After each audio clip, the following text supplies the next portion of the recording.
నమస్కారం, నా పేరు బాలా. బీసీఎన్ న్యూస్ కి స్వాగతం. ముందుగా ముఖ్యాంశాలు. మాజీ ముఖ్యమంత్రి జగన్మోహన్ రెడ్డిని కలిసిన వైసీపీ నాయకులు. తాడేపల్లి క్యాంపు కార్యాలయంలో గెలుపు ఓటములపై సమీక్ష.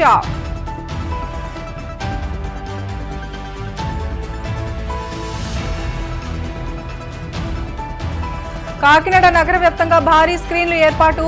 ముఖ్యమంత్రిగా చంద్రబాబు ప్రమాణ స్వీకారాన్ని అంతా చూసేలా ఏర్పాట్లు.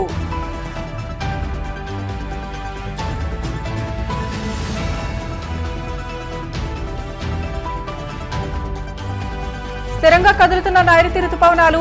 2 రోజుల్లో ఏపీ వ్యాప్తంగా వర్షాలు కురిసే అవకాశం.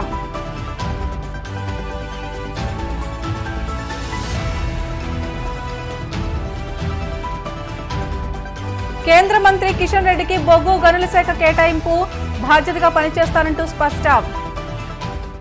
కేంద్ర భారీ పరిశ్రమలు ఉక్కు శాఖ సహాయ కేంద్ర మంత్రి భూపతిరాజు శ్రీనివాస్ వర్మ ఢిల్లీలో ప్రమాణ స్వీకారం చేసిన తర్వాత తొలిసారిగా భీమవరం విచ్చేశారు. శ్రీనివాస్ వర్మ తండ్రి సూర్యనారాయణరాజు అనారోగ్యంతో భీమవరం ఇంపీరియల్ హాస్పిటల్లో ఐసీయూలో వైద్య సేవలు పొందుతున్నారు. ఈ విషయం తెలుసుకున్న వెంటనే కేంద్ర సహాయ మంత్రి శ్రీనివాస్ వర్మ తన సతీమణి వెంకటేశ్వరి దేవితో కలిసి ఢిల్లీ నుంచి హుటాహుటిన బయలుదేరి భీమవరం వచ్చిన ఆయన నేరుగా హాస్పిటల్కు వెళ్లి తండ్రిని పరామర్శించారు. తండ్రి ఆరోగ్యం గురించి డాక్టర్ పీఆర్కే వర్మతో పాటు ఇతర వైద్యుల్ని అడిగి తెలుసుకున్నారు. డిఎన్ఆర్ కళాశాల secretary and correspondent Gadiraju Babu, Ananda group chairman UK Viswanatharaju, TDP రాష్ట్ర కార్యదర్శి Kola Nageswararao, housing board colony Padmavathi Venkateswara Swamy మందిరం చైర్మన్ కంతేటి వెంకటరాజు, గాదిరాజు సుబ్బరాజు, చెరుకువాడ రంగసాయి, అల్లూరి సాయి దుర్గరాజు, జనసేన జిల్లా ప్రధాన కార్యదర్శి చనమల చంద్రశేఖర్, చిన్మయ ప్రభ అధ్యక్షులు బొండా వెంకట సుబ్బారావు, టీడీపీ నాయకులు గంటా త్రిమూర్తితో పాటు పలువురు ప్రముఖులు ఆసుపత్రి వద్దకు చేరుకుని వర్మను కలిశారు.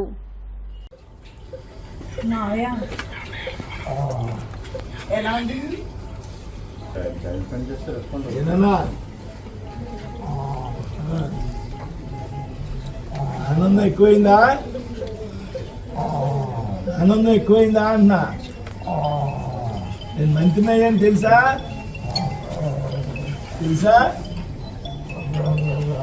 టీవీలో చూసారా?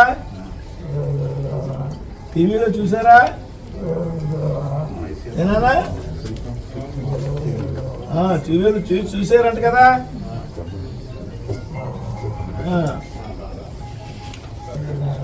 తిట్టివరా మరి?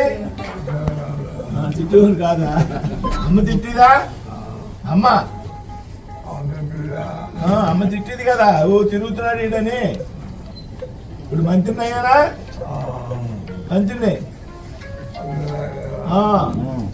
మోడీ గారి పక్కన కూర్చున్నానా అన్నా? మోడీ గారి పక్కన కూర్చున్నానా? వెళ్ళిపోతాం ఇంటికి కొంచెం తగ్గాక. కూర్చుంటాను బయట.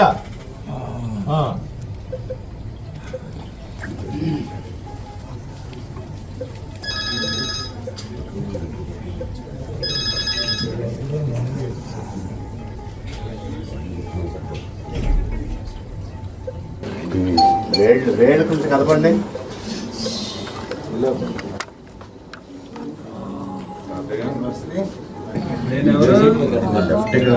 మనకి ఎక్స్రేలో ఇది కూడా కనపడింది.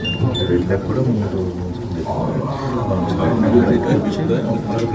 చిన్న ప్రజలు చిన్న కూర్చుండేటప్పుడు కూడా చిక్కుకోవచ్చు. కొంచెం సడన్గా జరిగిందని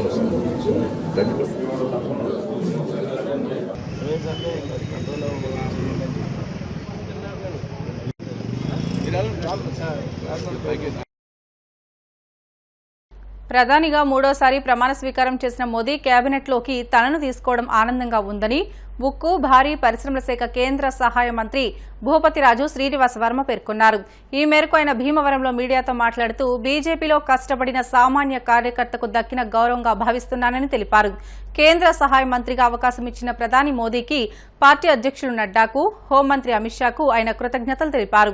పార్టీ అభివృద్ధి కోసం కృషి చేసిన వారికి తగిన గౌరవం ఇస్తుందని, అలాగే ప్రజలు నరసాపురం పార్లమెంట్ నియోజకవర్గంలో భారీ మెజార్టీతో గెలిపించిన కారణంగానే మంత్రిని అయ్యానని, పార్లమెంట్ నియోజకవర్గ అభివృద్ధికి కృషి చేసి రుణం తీర్చుకుంటానని అన్నారు. ఇప్పటి వరకు ఏపీకి నూతనంగా ఎలాంటి పరిశ్రమలు రాలేదని, ప్రస్తుతం రాష్ట్రంలో కేంద్రంలోనూ ఎన్డీఏ ప్రభుత్వాలు ఉన్నాయని, డబుల్ ఇంజన్ సర్కార్తో రాష్ట్రాన్ని అభివృద్ధి పదంలో నడిపిస్తామని అన్నారు.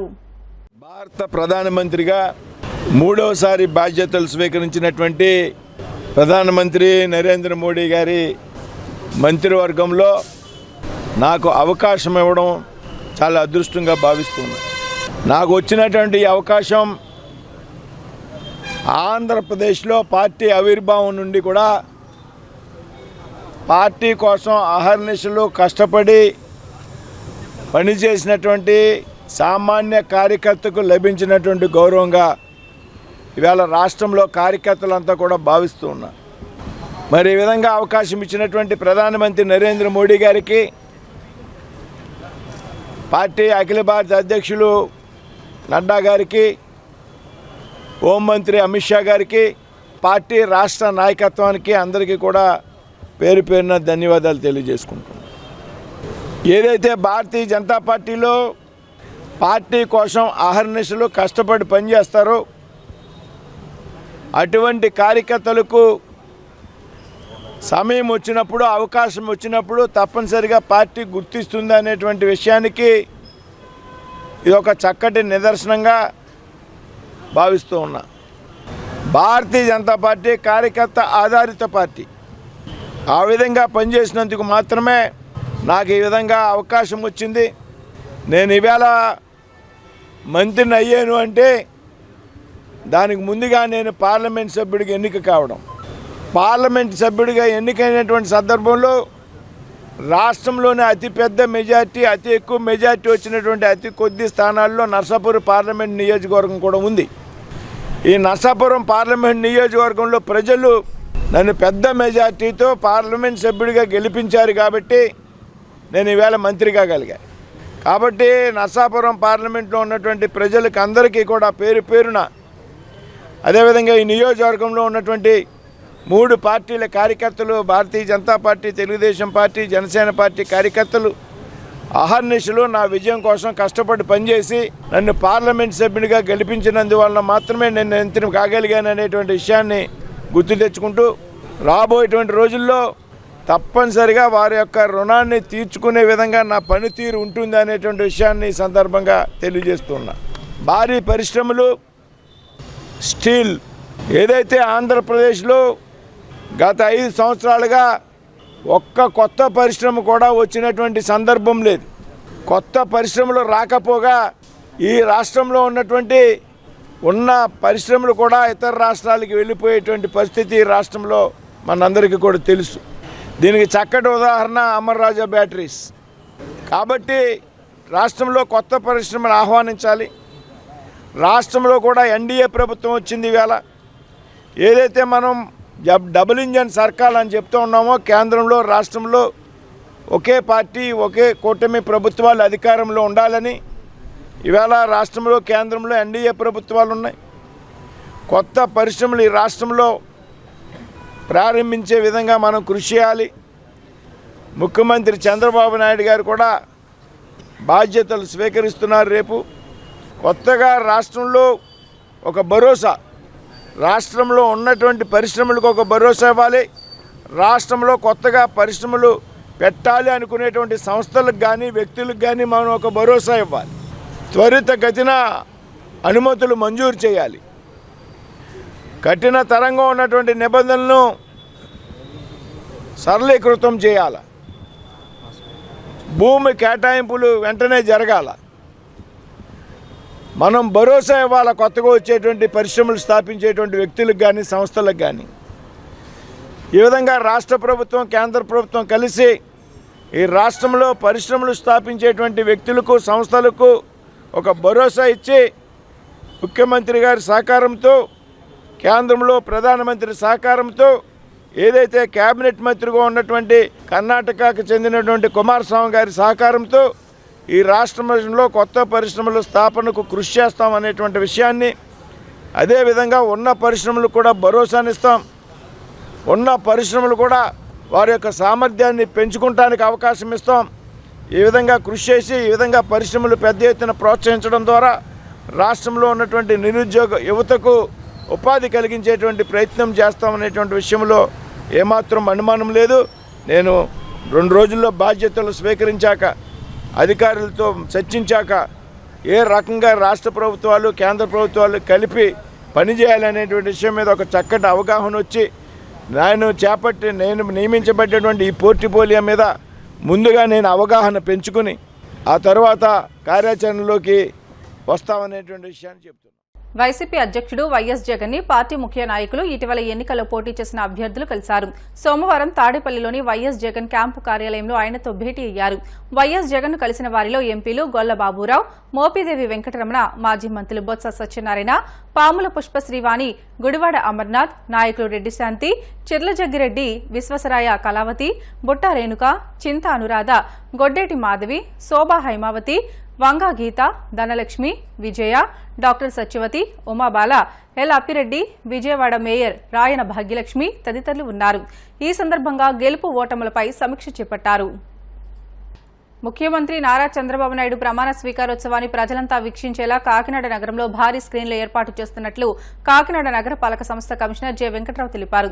కొత్త ప్రభుత్వం ప్రమాణ స్వీకార మహోత్సవాన్ని అంతా తిలకించేలా చేపట్టాల్సిన ఏర్పాట్లపై అధికారులతో సమీక్షించి పలు ప్రాంతాలను పరిశీలించారు. ఈ సందర్భంగా ఆయన మాట్లాడుతూ విజయవాడ దగ్గర కేసరపల్లి వద్ద కొత్త ప్రభుత్వ ప్రమాణ స్వీకార మహోత్సవాన్ని ప్రజలంతా ప్రత్యక్షంగా చూసేలా కాకినాడ నగరంలో భారీ స్క్రీన్లను ఏర్పాటు చేస్తున్నట్లు తెలిపారు.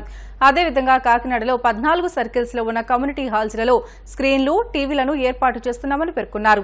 ఈ సమావేశంలో ఎస్సీ సత్యకుమారి తదితరులు పాల్గొన్నారు. ఈ నెల 12వ తారీఖున రాష్ట్ర ప్రభుత్వం మంత్రివర్గ ప్రమాణ స్వీకార కార్యక్రమం అత్యంత వైభవంగా విజయవాడ దగ్గరలోని కేసరపల్లిలో జరుగుతుంది.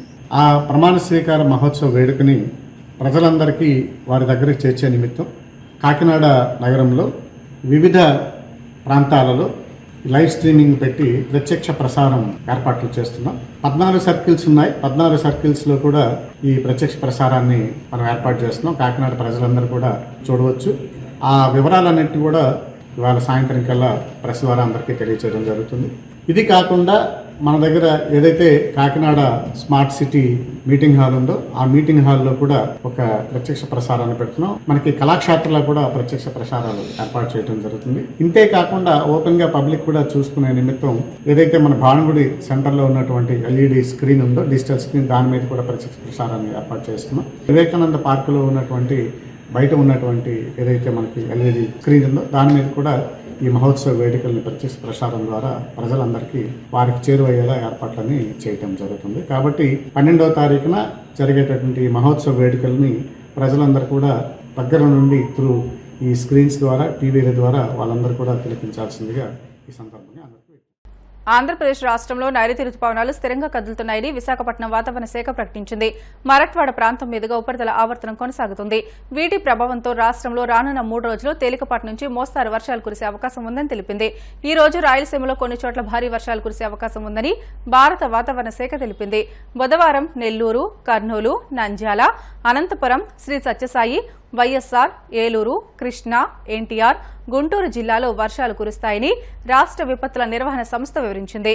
గురువారం బాపట్ల, కోనసీమ, పశ్చిమ గోదావరి, కృష్ణా, ఎన్టీఆర్, గుంటూరు, పల్నాడు, ప్రకాశం, నెల్లూరు, కర్నూలు జిల్లాల్లో తేలికపాటి వర్షాలు కురవచ్చునని పేర్కొంది. బ్రిటన్లో షార్ట్ బ్రేక్ తీసుకుందాం. స్టివితాజ్.